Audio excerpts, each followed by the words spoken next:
एक घंटे की बारिश और पूरा शहर पानी में डूब गया। आज समझते हैं बाढ़ कैसे आती है क्लास 9th की ज्योग्राफी में। तो स्टार्ट करते हैं। Floods are inundation of lands with water caused by rains. आप ये देखते हैं कि जो फ्लड्स होते हैं, floods inundation means are also floods. ये जो फ्लड्स आपको देखने के लिए मिलते हैं लैंड पे, ज़मीन पे, वाटर पे, रीज़न क्या है? या तो हम देखेंगे कि बहुत ज़्यादा बारिश हो रही है, या फिर हमारी रिवर्स जो होती हैं वो ओवरफ्लो हो जाती है अपने बैंक्स में, या फिर कुछ रिजर्वॉयर जो होते हैं वाटर के वो भी बढ़ जाते हैं, तो इनकी वजह से हमारे फ्लड्स के रीज़न है। इसके अलावा विंड्स, हवाएं भी हमारी होती हैं, साइक्लोन्स, सुनामी, ग्लेशियर्स का मेल्ट होना, सी टाइड्स, तो ये सारे हमारे फ्लड्स के रीज़न होते हैं। कभी कभी आप देखोगे कि जो रिवर्स होती हैं वो बहुत ज़्यादा बर्स्ट हो जाती हैं, ठीक है। ब्रीच और burst is the same meaning, ठीक है। अपने बैंक से क्या हो जाती है, आपकी बस्ट हो जाती हैं। देयर में ऑल्सो भी अ डैम बस्ट, कभी कभी आपको डैम भी बस्ट होने के लिए देखने के लिए मिल जाते हैं। थंडर स्टॉर्म मिलता है, सुनामी देखते हैं, तो ये भी कुछ रीजंस हैं जो हमें फ्लड्स के लिए देखने के लिए मिल जाते हैं। अब कुछ मोस्ट इंपॉर्टेंट डेफिनेशंस इसके अंदर आएंगी, वो हमारे पेपर के पॉइंट ऑफ व्यू से बहुत ज़्यादा इंपॉर्टेंट है। First one is the flash flood. Flash flood means क्या होता है कि जब कोई बहुत ज़्यादा वायलेंट स्प्लैश ऑफ वाटर, आप देखेंगे कि बहुत तेज़ी से एकदम से अचानक से पानी भर जाता है कहीं, जैसे लाइक कोई टैंकर फट गया हो, कोई वाटर का चीज़ें बस्ट हो गई हो, तो उसकी वजह से एकदम बहुत स्प्लैश ऑफ वाटर देखने के लिए मिलता है, जिसको हम फ्लैश फ्लड बोलते हैं। Next one is the drainage basin, जहाँ पे आपको drain by the water of the river, यानी जब भी किसी एरिया से जब पानी ड्रेन होता है वाटर के रिवर में जाके वो मिक्स हो जाता है, इस called the drainage basin. Next one is the flood plain. Flood place means कि जो भी एरिया आपका आ जाता है किसके साइड में, रिवर के साइड में। द फ्लैटिश एरिया, वो फ्लैटिश एरिया जो आपको रिवर चैनल्स के साइड में देखने के लिए मिलता है। एंड कवर्ड बाय वाटर, यानी वो फ्लड एरिया जो आपके नदियों के साइड में था वो पानी से जब कवर हो जाता है ड्यूरिंग फ्लड से, जो आपका कवर हो जाता है, इस called the flood plain. Next one is the catchment area. ये आपका अपर कोर्स है। सबसे पहले अपर कोर्स समझते हैं। मान लीजिए कोई नदी का फ्लो ऊपर से आपका आने देखने के लिए मिल रहा है, तो यहाँ पे 3 कोर्स होते हैं। यहाँ आपका जो सी लेवल है, मान लीजिए सी है यहाँ पे आपके पास, तो यहाँ पे 3 कोर्सेज होते हैं, जिसको हम बोलते हैं, यहाँ वाले को लोअर कोर्स, इस वाले को हम मिडिल कोर्स बोलते हैं, और यहाँ जो ऊपर से जहाँ से आ रहा है उसको हम अपर कोर्स बोलते हैं। तो ये कहते हैं कि जब किसी एरिया, तो अपर कोर्स से डिपेंड करता है, रिवर विच कैचेस रेनफॉल, कहीं ना कहीं जो नदियाँ होती हैं वो ऊपर से ही आपका क्या करते हैं, रेनफॉल को कैच करती हैं, और वो सारा का सारा पानी जाके कहाँ मिल जाता है, रिवर में मिल जाता है, इस called the catchment area. Next one is the tributary. Tributary एक वर्ड होता है जहाँ पे हम समझते हैं कि आप मान लीजिए कि ये आपकी एक नदी है, ठीक है, जो मेन रिवर जिसको बोला जाता है। मेन रिवर के अंदर जब कोई दूसरी स्ट्रीम या कोई दूसरी आके इसके अंदर मिल जाती है, इसके अंदर आ जाती है, तो उसको हम बोलते हैं, इसको हम इनकी ट्रिब्यूटरी बोलते हैं, ठीक है। इसमें एक वर्ड और हम पढ़ते हैं जो आपके इसमें नहीं है, जिसको हम पढ़ते हैं डिस्ट्रीब्यूटरी। बट कभी कभी ऐसा होता है, हमेशा यही नहीं होगा कि यहाँ से आ रहा है, कहीं कहीं पानी का फ्लो आपको बाहर जाने का भी देखने के लिए मिलता है, तो इसको डिस्ट्रीब्यूटरी। डिस्ट्रीब्यूटरी मीन्स अलग करना है, ट्रिब्यूटरी मीन्स कि आपका पानी के अंदर आके मिल रहा है। नेक्स्ट डेफिनेशन है इसमें ओरिजिन। ओरिजिन सबको पता होगा कि जहाँ से शुरुआत होती है, वो पॉइंट जहाँ पे आप देखते हो कि रिवर बिगिंस होती है अपने कोर्स से, तो उसको हम ओरिजिन बोलते हैं। Next one is the mouth. तो माउथ क्या होता है, हम देखते हैं कि जो आपका पॉइंट और प्लेस जहाँ पे आपकी रिवर ज्वाइन किससे होती है, सी से, जहाँ पे आपका नदी कोई समुंदर से जैसे ही जुड़ती है, उसको हम क्या बोलते हैं, माउथ बोलते हैं। Next one is the water divide. Water divide के लिए समझ सकते हैं कि मान लीजिए ये 2 रिवर हैं, एक रिवर ए है, एक इधर रिवर बी है। इन दोनों के बीच में अगर आपका कोई लैंड एरिया है, या फिर हम इसको अपर एरिया भी बोल सकते हैं, तो उसको हम क्या बोलते हैं, water divide. Like the high relief feature to that separate to drainage basin. कोई भी ऐसा रिलीफ फीचर जो आपके ड्रेनेज बेसिन को सेपरेट करता है, is called the water divide. The surface flow water is called run of. दो आपका सरफेस होता है, आपका अगर पानी का जो आपका मूव होता है, फ्लो होता है वाटर का, तो उसे हम रन ऑफ बोलते हैं। तो ये सारे टर्म्स जो है वो हमारे फ्लड्स के पॉइंट ऑफ व्यू से देखा जाए तो बहुत ज़्यादा इंपॉर्टेंट होते हैं। अब हम ऑनसेट टाइप समझते हैं। Floods are regarded as slow movements. हमेशा ये बोला जाता है कि जो फ्लड्स होते हैं वो लोगों को पहले से ही पता होता है कहीं ना कहीं कि वो आने वाले हैं, अचानक से नहीं आते। लाइक अर्थक्वेक तो अचानक से आ गया, ठीक है, लेकिन जो फ्लड्स होते हैं वो हमें कहीं ना कहीं पता चल जाता है in terms of their origin, की वो शुरुआत कहाँ से, in terms of their happening, की वो आने वाले हैं या हो सकते हैं।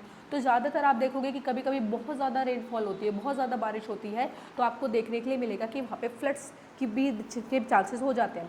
या फिर आपकी स्नो क्या हो रही है, मेल्ट हो रही है कुछ टाइम से, कुछ डेज से, ठीक है, तो ये भी हम बोल सकते हैं कि फ्लड्स आने के चांसेस हैं। तो कभी कभी ऑर्डिनरी पर्सन भी बता सकता है, एक आइडिया लगा सकता है फ्लड्स का। तो इसी फ्लड को हम क्या बोलते हैं, प्रोबेबिलिटी पीरियड, यानी इसी पीरियड को जो हमें पता चल जाता है बहुत तेज़ बारिश होना या फिर स्नो का मेल्ट होना कुछ टाइम से, तो इस कॉल्ड द प्रोबेबिलिटी पीरियड, कि हमें पता चल जाता है पहले से ही।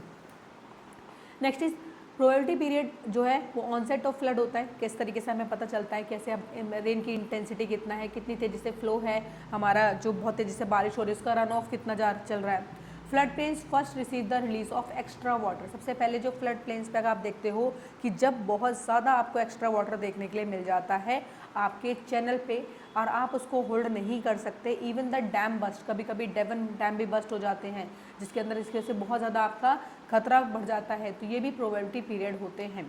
कभी आप देखते हो व्हेन अ ब्रीच और crack in the reservoir, reservoirs वगैरह जो होते हैं वो क्रैक होने लग जाते हैं। वॉल्स में हैव बीन नोटिस, यहाँ पे जो वॉल्स वगैरह है उसको नोटिस अगर आप करोगे तो यहाँ से भी आपको पता चल जाता है। ग्लोबली डिसैमिनेशन ऑफ अच्छा ग्लोबली भी क्या होता है, इन सब चीज़ों को एनालाइज करा जाता है, सबसे पहले पूरा प्रॉपर स्टैटिस्टिक्स का डेटा निकालता है, कलेक्ट करता है कि कौन कौन से एरियाज है जो फ्लड प्रोन एरिया है, जहाँ पे स्ट्रीम्स हैं वहाँ के एरिया जो हैं, तो ये रिवील कर देते हैं, पहले से ही बता देते हैं कि हमें ऐसी संभावनाएं हैं कि यहाँ पे फ्लड्स आने के चांसेस हो जाते हैं। और ऐसा करा भी जाता है ड्यूरिंग अ 10 ईयर पीरियड, यानी हर 10 साल बाद एक बार चेक करा जाता है कि यहाँ पे इन एरियाज़ में फ्लड्स के चांसेस बहुत ज़्यादा हो जाते हैं। तो ये भी बताया गया है कि इवन एवरी 2 ईयर्स में एक चेक किया गया कि माइल्डर फ्लड्स जो है वो हमें देखने के लिए मिलते हैं हर 2 साल बाद। आप सुनते हो, ऐसा तो नहीं कि 10 साल बाद ही आते हैं, हर 2 साल बाद भी आप सुन रहे हो कि नहीं यार ये वाला फ्लड आ गया, यहाँ पे ये वाला फ्लड आ गया, तो ये फ्लड्स आपको बेसिकली देखने के लिए मिल जाते हैं। Even flood occurring account of cyclones, tsunami, ये भी आपने सुने होंगे, स्टॉर्म बहुत तेज़ी से अगर आपको देखने के लिए मिल रहा है, तो ये कुछ सर्टेन प्रोबेबिलिटी पीरियड देखने के लिए मिल जाते हैं। अच्छा वार्निंग है, वार्निंग्स में अगर आप देखते हो तो CWC, it's called central water commission, आपकी इसकी फुल फॉर्म पूछी जा सकती है। इसके जो है क्या कर रखा है, 132 फॉरकास्ट स्टेशन बना रखे हैं पूरी कंट्री के अंदर, जिन्होंने पूरा इंटरस्टेट फ्लड प्रोन रिवर्स बना रखा है, जो इस सारे के सारी चीज़ों को एनालाइज करते हैं कि यहाँ पे जो भी फ्लड प्रोन्स है, यहाँ पे जो रिवर्स वाले एरिया, डेफिनेटली बात है फ्लड्स भी वहीं देखने के लिए मिलेंगे। Over 6000 forecast are issued annually, 6000 forecast पूरे साल में ये इश्यू करते हैं। और ज़्यादातर ये देखते हैं कि जो भी रिवर से डिस्चार्ज हो रहा है, तो कहीं ना कहीं जो भी चीज़ें उन्हें रिवर से डिस्चार्ज करना है उसके लिए उन्हें भी परमिशंस लेनी पड़ती है इनसे, ठीक है, तो उसके लिए भी लिमिट होती है कि हाँ आप इतनी आपको आप ऐसा कर सकते हो या नहीं कर सकते, अदरवाइज वहाँ पे फ्लड के चांसेस बढ़ जाते हैं। तो ये the period of peak flow depicted in the given hydrograph, तो ये एक हाइड्रोग्राफ अभी हम इसको पढ़ेंगे, इंडिकेट करता है, बताता है कि फ्लड का जो लेवल है वो अबव द लेवल है, ठीक है। तो इनके लिए आप ऑलरेडी देखते हो कि वार्निंग दे दी जाती है टीवी स्क्रीन्स पे, कंप्यूटर नेटवर्क्स पे, फ्लड कंट्रोल्स पे, आजकल की सोशल मीडिया है, इन सब चीज़ों पे आपको ऑलरेडी पहले से ही पता चल जाता है थ्रू द हाइड्रोग्राफ। अब प्रोबेबिलिटी पीरियड डिस्कस करता है before allow sufficient time for media and administrative authority, यानी प्रोबेबिलिटी पीरियड क्या है, पहले से ही इन चीज़ों को डिस्कस करता है, ठीक है, आने से पहले ही प्रॉपर सफिशिएंट टाइम होता है मीडिया के पास, तो वो चीज़ें क्या करती हैं, पूरी एडमिनिस्ट्रेटिव अथॉरिटीज़ हैं तो ये इश्यू करती है वार्निंग्स को, begin evacuation process much in advance, मतलब हर चीज़ आपको पहले से ही बता दी जाती है। जितनी भी बड़ी बड़ी रिवर हैं, ऑल मेजर रिवर सिस्टम्स हैं, कैनाल्स हैं, as water level gauges fixed at a particular period of time. अब देखते हो कि ये जो आपके स्ट्रेटेजिक पॉइंट्स वगैरह बना रखे हैं तो इंडिकेट कर रखा है यहाँ पे एक पर्टिकुलर पीरियड ऑफ टाइम के लिए। फ्लड इरिगेशन डिपार्टमेंट्स बना रखे हैं गवर्नमेंट के, या फील्ड यूनिट्स बना रखी हैं जिसको हम CWC बोलते हैं, सेंट्रल वाटर कमीशन। यूज़ करें इन्होंने बहुत सारे मेथड्स को, फॉरकास्ट करते हैं प्रॉपर फ्लड्स को, और ये भी देखते हैं कि किस किस तरीके से जो भी वार्निंग्स हैं उसको पहले से ही बता दिया जाए लोगों को। तो ये हाइड्रोग्राफ यूज़ होता है, अभी चार्ट इसका है, show lag time between heavy rainfall and peak discharges shown in the figure, ठीक है। यहाँ पे एक वर्ड पढ़ेंगे हम, लैग टाइम। लैग टाइम होता क्या है कि जो डिफरेंस है, एक इंटरवल होता है, जैसे स्कूल में इंटरवल होता है हमारे, वैसे ही यहाँ पे भी एक इंटरवल होता है, किसके बीच में, हैवी रेनफॉल और फ्लड के बीच में, यानी बहुत तेज़ बारिश हो रही है और फ्लड आया है तो इनके बीच में कहीं ना कहीं एक गैप होता है, जैसे स्कूल में क्लासेस होती हैं देन बाद में क्लासेस होती हैं, बीच में आपका लंच टाइम होता है, तो वो इंटरवल होता है। वैसे भी यहाँ पे भी कुछ होता है इंटरवल, इसको ही हम क्या बोलते हैं, लैग टाइम बोलते हैं। अब थोड़ा सा हम इसको डायग्राम से समझने की कोशिश करते हैं। आप देखिए थोड़ा सा बिल्डिंग टाइप का बना रखा है, ठीक है, ये आपका स्ट्रीम डिस्चार्ज है, ये आपका रेनफॉल बता रखा है, ये हाइड्रोग्राफ कर्व्स बता रखे हैं, ठीक है। नॉन फ्लड सिचुएशन आपकी कौन सी देखने के लिए मिलेगी? तो फर्स्ट वन इज, अगर आप देखते हो तो ये अगर आपको बता रखा है कि इतना ही लेवल है, तो ये कि आपका पानी का लेवल देखने के लिए मिला, it's called the base flow, it's called the base flow. And second one है कि पानी का जो लेवल आया लेकिन यहाँ पे थोड़ा सा है, लेकिन उसके बाद आपको देखने के लिए मिल रहा है यहाँ पर, तो ये आपको देखने के लिए मिलता है, इट्स अ हाइड्रोसन या नो फ्लड स्ट्रीम डिस्चार्ज आप इसको बोल सकते हो। नेक्स्ट वन कि यहीं से अगर आप देखते हो फ्लड का जो पोर्शन है वो बहुत ऊपर है, देन उसके बाद ये आके नीचे की तरफ आता है, तो इसी को हम क्या बोल सकते हैं, हाइड्रोग्राफ ड्यूरिंग फ्लड्स। ठीक है, यहाँ पे फ्लड के चांसेस थोड़े कम हो जाते हैं, बट यहाँ पे आपको चांसेस देखने के लिए ज़्यादा मिलते हैं। Next topic is called vulnerability. आप देखते हैं कि जो सेटलमेंट्स हैं लो लाइंग एरिया में, जो मतलब नीचे की तरफ आप देखोगे तो वहाँ पे डेफिनेटली सी बात है कि फ्लड प्लेन्स के चांसेस ज़्यादा होते हैं, तो उसको उस एरिया को हम क्या बोलते हैं, पैनी प्लेन्स बोलते हैं। At the mouth of the river, river का माउथ हम ऑलरेडी पढ़ चुके हैं, और the stream on the steep slopes where rush of water में put the structure at risk. हम सबको पता है कि जहाँ पे स्टीप स्लोप्स है, जहाँ माउथ ऑफ द रिवर्स है, जहाँ पे बहुत ज़्यादा पानी का रश है, वहाँ पे कहीं ना कहीं रिस्क हमें ज़्यादा देखने के लिए मिलेगा। तो जो भी हाउस बिल्ड करे जाते हैं on streets near the mouth of a river, ठीक है, उसके अकॉर्डिंग आप बनाएंगे। इंडस्ट्रीज़ देखोगे, multi storey house front projects आप बनाएंगे फ्लड एरिया में, नहीं, ठीक है। रिसेंट स्टडी करी गई है, found not only vulnerable but are regarded at the cause of floods. कहीं ना कहीं यहाँ पे फ्लड्स के भी रीज़न हो सकते हैं। तो जो सरफेस होता है, रोड है, ड्रेन है, कवर्ड एरियाज़ है, पार्किंग लॉट्स हैं, ठीक है, जहाँ पे आप देखोगे वाटर फ्रॉम सीपिंग अंडरग्राउंड्स है, तो हाइड्रोग्राफ्स क्या करते हैं, यहाँ पे प्रॉपर चीज़ों को वेरिएशंस करते हैं, चीज़ों को एनालाइज करते हैं कि यहाँ पर कितना वेरिएशंस देखने के लिए मिल रहा है, तो ये चीज़ें आपको बनानी है नहीं बनानी है वो भी चेक करते हैं। Next one is the typical effect. क्या इफेक्ट आपको देखने के लिए मिलते हैं? फर्स्ट वन इज़ द कहीं ना कहीं हम पैनिक हो जाते हैं जब हमें पता चलता है, तो almost common to most hazards. कोई भी अगर आप देखते हो भाई कोई भी हैजार्ड आ रहा है तो हर कोई पैनिक हो जाएगा। Most person having weak physics, ठीक है, बहुत सारे जो वीक फिजिक्स टाइप के लोग होते हैं, जैसे ओल्ड पीपल हो गए, छोटे बच्चे हो गए, प्रेग्नेंट मदर्स हो गई, तो कहीं ना कहीं इन सब चीज़ों को सुनने से पहले ही क्या हो जाती है, कहीं ना कहीं इनकी कंडीशंस थोड़ी सी टिपिकल हो सकती है।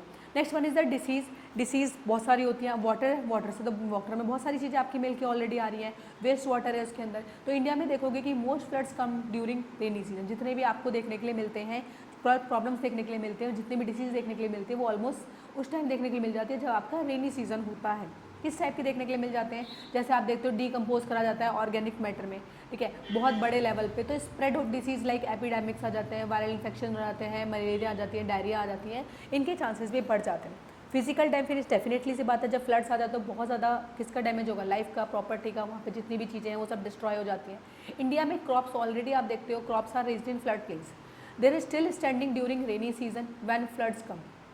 आप ये देखते हो कि जब आप बारिश हो रही है स्टिल अगर आपको देखने के लिए मिल रही है रेनी सीजन, तो फ्लड्स आपका जब भी आएगा, sediments transport by floods cause the most damage to standing crops. तो कहीं ना कहीं आपकी जितनी भी क्रॉप्स हैं जो भी है वो सारी भी खराब होती हैं। हाउसेज़ के लिए रिस्क है, डैम्स बस्ट हो जाते हैं, अकाउंट ऑफ प्रेशर आपको इसका देखने के लिए मिलता है। लैंडस्लाइड्स आप लोगों ने बहुत ज़्यादा सुनी होंगी। हाउसेज जो में आपको देखने के लिए मिल जाते हैं। एनिमल्स के जो शेल्टर्स होते हैं, ठीक है, तो heavy rush of water during floods आपको प्रॉब्लम देखने के लिए मिलती है। Next one the soil halogen. Soil halogen मतलब सॉइल का अपनी जगह से मूव हो जाना। तो फ्लड प्लेन्स पे कैसे होगा, फ्लड प्लेन्स आप देखोगे पानी है, पानी जहाँ पे भी आपका कहीं ना कहीं डिपोजिशन है, अगर वहाँ पे बहुत ज़्यादा फ्लड देखने के लिए मिल जाता है, हैवी रश ऑफ वाटर है, तो कहीं ना कहीं वहाँ से भी आपका चीज़ों का मूव होगा, तो वैसे डेफिनेटली आपकी मिट्टी भी वहाँ से मूव हो जाएगी। Area of deposition, soil characteristics वहाँ पे चेंज हो जाती है, specially due to non degradable materials, वहाँ से वॉश हो जाता है फ्लड्स की वजह से। नेक्स्ट हमारे पास टॉपिक है यहाँ पे मेन मिटिगेशन स्ट्रेटजी, जो नॉन स्ट्रक्चरल है, यानी इनको हमने स्ट्रक्चर नहीं करा गया है, ये अपने आप चीज़ ये आपका ये स्ट्रक्चरल है जो अपने आप बनी हुई है, नॉन स्ट्रक्चरल है जिसको हमने इनको बनाया। लाइक हम पहले मैपिंग बना सकते हैं, हम स्टार्टिंग में ही देखा जाए कि जितनी भी बड़ी बड़ी रिवर्स हैं तो वहाँ पे देख लिया जाता है कि फ्लड प्लेन्स एरिया कौन से हैं, बेसिन्स क्या है, water divides are now fully mapped, यानी प्रॉपर उसको फुल्ली मैप करके हम चेक कर सकते हैं कि किस किस एरिया में हम लोगों को सेव कर सकते हैं। बहुत सारे ऑप्शन है। Wide variety of computer data base in also available, बहुत आपका computer data base proper available होता है, इंफॉर्मेशन होती है कि यहाँ पे फ्लड के कंट्रोल किस तरीके से करा जाए, तो ये एक अच्छा एडवांटेज आपको देखने के लिए मिल जाता है। लैंड यूज़ कंट्रोल, तो वहाँ पे आप देखोगे जहाँ पे डेंजर प्लेसेस हैं वहाँ पे लाइफ प्रॉपर्टी हमारी डेंजर देखने के लिए मिलेगी, ठीक है, वाटर का फ्लड प्लेन्स देखने के लिए मिलेगा, स्पेशली कोस्टल एरियाज़ में, तो वहाँ पे बहुत ज़्यादा मेजर डेवलपमेंट देखने के लिए नहीं मिलनी चाहिए, ना ही वहाँ पे क्या होती है कोई भी परमिट मिलनी चाहिए उन एरियाज़ में, ठीक है, फिर जहाँ पे फ्लड्स के चांसेस देखने के लिए मिल जाते हैं। इंपॉर्टेंट फैसिलिटीज़ है जैसे हॉस्पिटल्स हैं, तो इनको कहाँ पे लोकेट करा जाए, इनको कहाँ पे लोकेट करना है, जो आपके एलिवेटेड एरियाज़ हैं या फिर सेफर एरियाज़ हैं, यहाँ पे सेफली है वो, उनको साथ कोई प्रॉब्लम ना हो। Next is the flood forecasting and warning. वहाँ पे भी आप देखोगे कि पहले से ही बेटर फैसिलिटीज़ है, जहाँ पे प्रॉपर चीज़ों को फोरकास्ट करा जाता है, पहले से लोगों को वार्न करा जाता है, हेल्प मिल जाती है फ्लड्स को इम्पैक्ट के रिड्यूस करने में। नेक्स्ट आता है हमारे पास स्ट्रक्चर मिटिगेशन। अब ये ऑलरेडी आपका स्ट्रक्चरल है, जहाँ पे हम बोलते हैं कि चैनल्स, थोड़ा सा हम इसको चेंज कर सकते हैं। जैसे आप बोलते हो कि वाटर का फ्लो हम देखते हैं, आप लोगों ने सुना होगा ड्यूरिंग फ्लड मेंडर्स बन जाते हैं। मेंडर्स आप लोगों ने सुना होगा कि जब पानी का जो फ्लो होता है वो आपको इस तरीके से होता है, स्नेक टाइप आप लोगों ने, मेंडर्स को हम ऐसे बोलते हैं। तो हम इसको क्या कर सकते हैं, ओपन जब होता है फ्लड तो इसमें पानी का हो जाता है स्लो होता है, तो आर्टिफिशियल करो, आर्टिफिशियल इस पर क्या करो, इसको स्ट्रेट कर दिया जाए। स्ट्रेट करने की वजह से क्या होगा, मेन स्ट्रेटजी होगी कि जो फ्लड होगा उसका जो पानी होगा वो तेज़ी से फ्लो होगा, तो यहाँ पे कहीं ना कहीं हम इसको कंट्रोल कर सकते हैं। अच्छा, डाइक्स एंड लेवीज, तो यहाँ पे आप देखते हो जैसे डाइक्स हैं, चीज़ों को क्या कर दिया जाए, कन्वर्ट कर दिया जाए लेवीज में। आप यहाँ पे देखोगे चीज़ों को क्या कराए, तो आर्टिफिशियल एम्बैंकमेंट्स बनाया जाए, जहाँ पे फ्लड्स को क्या कर दिया जाए, डाइवर्ट कर सकते हैं हम वाटर को पर्टिकुलरली कुछ डायरेक्शंस में। Next one is the stream behaviour. The behaviour of stream river एक इंपॉर्टेंट एस्पेक्ट है स्टडी में, अगर देखा जाए हाइड्रोग्राफी के पर्पज से। कुछ आपके इसके चार्टिंग रिवर्स बनाए गए हैं, कुछ वाटर बॉडीज़ को लेके इंजीनियर ने स्ट्रक्चर्स किए हैं, बिल्ड करे हैं, जिससे कि हम डाइवर्ट कर सकते हैं कुछ कोर्स ऑफ वाटर को, जहाँ पे कोई बहुत ज़्यादा मेजर रिस्क नहीं हो। और हम क्या कर सकते हैं, नॉन स्ट्रक्चरल स्ट्रेटेजी के थ्रू कुछ ऐसे जोन है जहाँ पे आपका फ्लड ट्रैक्स आपको देखने के लिए मिल जाते हैं, तो वहाँ पे भी हम चीज़ों को देख सकते हैं। Next one is the flood proofing. यहाँ पे भी हम कुछ बेसिस पे मेजर कर सकते हैं, या तो हम आर्टिफिशियल रिजर्वायर बनाएं। आर्टिफिशियल रिजर्वायर मतलब कुछ ऐसी जगह जहाँ पे पानी आपका रिजर्व हो जाए, ठीक है, इन फ्लड प्रोन एरिया के अंदर। तो वहाँ पे क्या होगा कि कुछ इस टाइप की गेट्स बना दिए जाए, जहाँ पे आपका जो पानी है वो डाइवर्ट हो जाए, फ्लड वाटर इनटू कुछ डायरेक्शंस में आपको देखने के लिए मिल जाएगा। सैंड बैग्स बना सकते हैं, बारी बारी से बैग्स बना दिए जाए, ठीक है, जिसकी वजह से जहाँ पे हमें लग रहा है कि हमें यहाँ से पानी को रोकना है, तो हम पानी का रास्ता चेंज कर सकते हैं to block flow of water.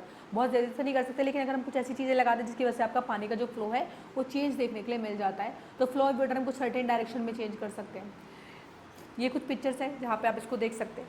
Next and last topic है इस टॉपिक का, इस कंस्ट्रक्टिव प्लेटफॉर्म एंड एलिवेशन। यानी हम कुछ चीज़ क्या करें, जैसे हम लोगों ने पहले कभी देखा होगा कि इंडस वैली सिविलाइजेशन हम लोगों ने पढ़ी थी। हाउसेज वहाँ पे जो कंस्ट्रक्ट होते थे तो वो एलिवेटेड प्लेटफॉर्म पे यूज़ हुआ करते थे, जहाँ पे प्रॉपर सेफ्टी देखी जाती थी अगेंस्ट फ्लड्स पे। तो ऐसे ही मैंने बहुत सारे ऐसे नॉर्डिक कंट्रीज़ हैं जहाँ पे देखते हैं बिलो द सी लेवल, मतलब जिसका एरिया ही सी लेवल पे है, तो ये भी क्या करते हैं, जो प्लेटफॉर्म्स होते हैं, जो भी कंस्ट्रक्ट होते हैं आज की टाइमिंग में, वो सेटलमेंट्स क्या करते हैं कि हम थोड़ा सा क्या करें, अब एबव लेवल पर जाके बनाएं, जिसकी वजह से ये सारी प्रॉब्लम्स ख़त्म हो जाए। Thank you. पसंद आया है तो चैनल को लाइक कीजिए एंड सब्सक्राइब कीजिए। Thank you.